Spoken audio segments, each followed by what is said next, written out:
In the freezing winter of 1934, the entire population of Anjikuni Lake, a remote Inuit village in northern Canada, vanished.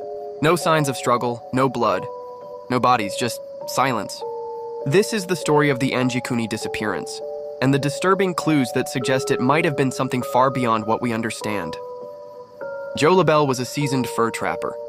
He'd traveled through northern Canada many times and was well acquainted with the people of Anjikuni, a kind and resourceful community.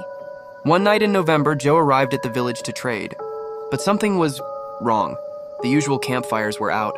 No barking dogs, no voices. He approached the first hut. The door was open. Inside, plates of food half-eaten. A rifle leaning against the wall, beds left unmade. But no people. He checked another hut, then another. Then another, all empty. All abandoned. Not a single person in the entire village. LaBelle, spooked and freezing, rushed to the nearest telegraph office. The Royal Canadian Mounted Police arrived days later, and what they found was even more shocking. All the village's sled dogs were found dead, tied to posts, starved. The graves in the cemetery? Dug up, empty. Personal belongings, clothes, food, still there. It was like 30 people had just stood up and walked away. But why? And where did they go? Over the decades, theories have surfaced. Some scientific, others not so much. Theory number 1, environmental disaster. Could a sudden ice shelf collapse or toxic gas exposure have forced the villagers out? But if so, why leave food, clothes, and weapons? Theory number 2, mass migration.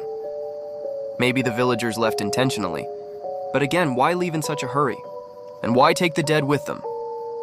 Theory number 3, UFOs or the paranormal.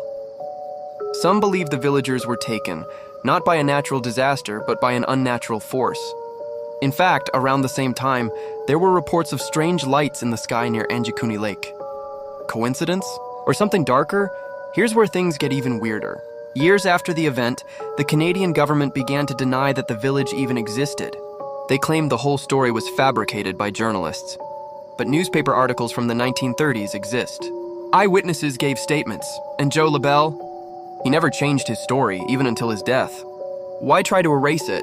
Was it just embarrassment over a failed investigation? Or was something discovered up there that we weren't supposed to know? To this day, Anjikuni remains a mystery. No official records, no confirmed graves, just a name whispered among explorers and conspiracy theorists. But ask yourself, if an entire town could disappear without a trace in the age of telegraphs and newspapers, what could happen today?